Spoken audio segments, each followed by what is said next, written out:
Hello, welcome back to another Comet Foundries devlog. It's been a bit since the last video, but I've added enough new features to make up for that. The first addition is the moon. It's finally complete, and so are its deadly inhabitants. The moon is the main place that the player will get fuel for their spaceship. I'll grab a pickaxe and show you. The fuel is found as an ore underground, and you'll find lots, so don't worry about running out. When you start mining, a ghost will spawn behind you. This ghost will follow you, and it will eat any fuel that you leave on the ground, so make sure you pick it all up quickly. The ghost is completely passive until you pick up 32 fuel. At this point, it will chase you. Now you've got to be really careful, because the ghost deals insane damage, enough to kill a fully armed player in one hit. The ghost is also invulnerable, so your only choice is to run away.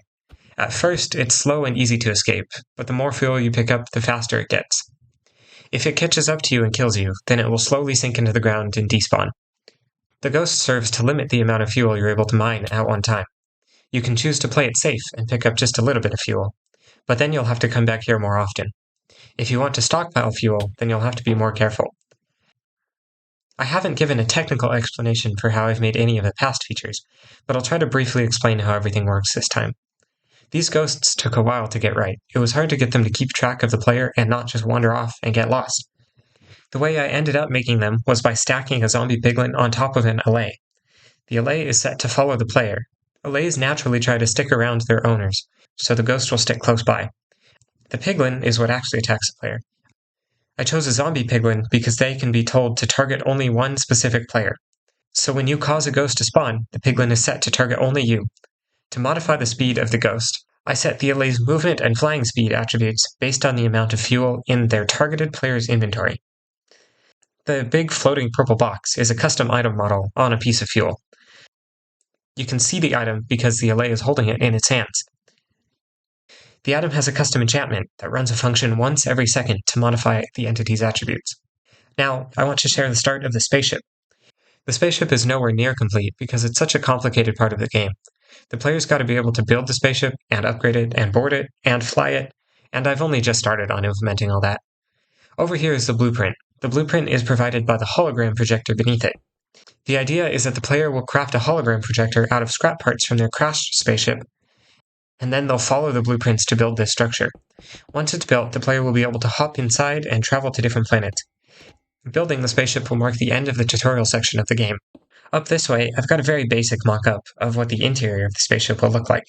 The interior of the ship will be stored in a separate dimension. Each player will have their own ship in that dimension.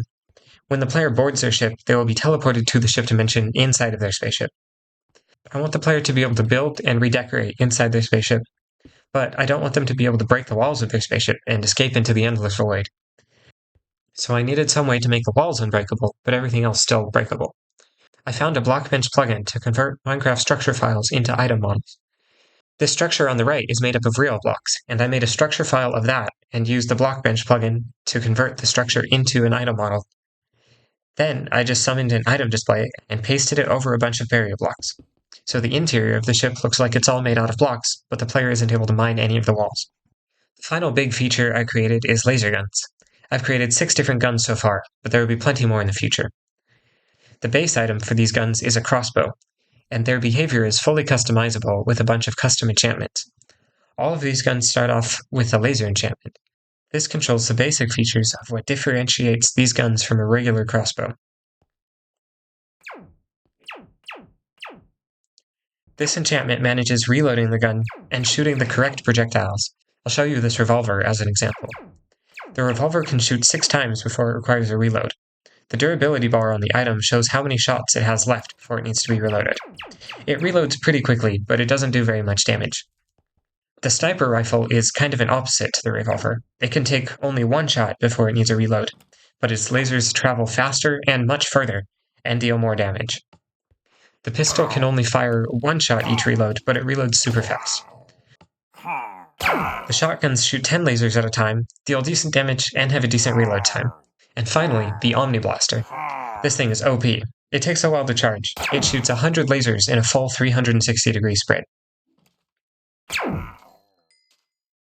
Even though these are laser guns, they do still require ammunition. Laser guns need some sort of power source to run off of. These batteries serve as ammunition for the guns. There are 3 different tiers of batteries, each with a different energy capacity. The basic battery has 16 charges, the enhanced one has 64, and the refined battery has 256 charges. Different guns require different amounts of energy to charge up. For example, the pistol only requires 1 charge per shot, whereas the Omni Blaster uses up 20 charges for just 1 shot. If you don't have enough charges to charge your gun fully, then it will just charge partway. The revolver requires 2 energy charges, but if you only have 1 left, then the gun will just charge halfway. One weird problem I ran into while making the guns was lasers sticking into players. You may know that when a player is hit with an arrow, the arrow sticks out of them for just a minute, but that wouldn't make much sense for lasers. Lasers shouldn't stay there poking out of the player.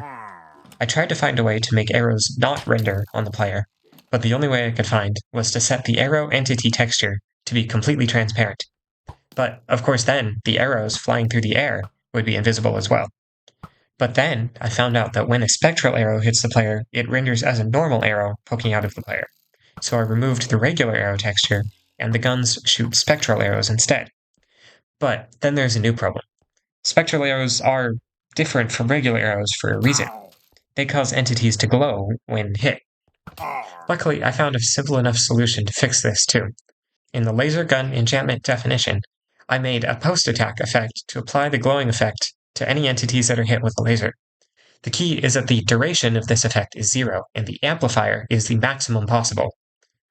Potion effects with higher amplifiers always overwrite weaker ones, and since this effect has a duration of 0, the entity never actually glows. In this update, I added a couple library datapacks, which got me thinking about what kind of content I should include from other people. I decided that library packs are fine, since they are specifically made to be used in other projects.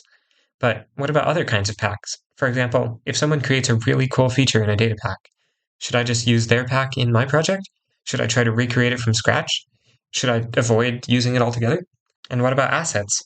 Should I use textures that other people have created? I haven't decided on a clear solution yet, but I can assure you, if I do end up using anyone else's work, it will only be with their permission, and I will be sure to give them full credit.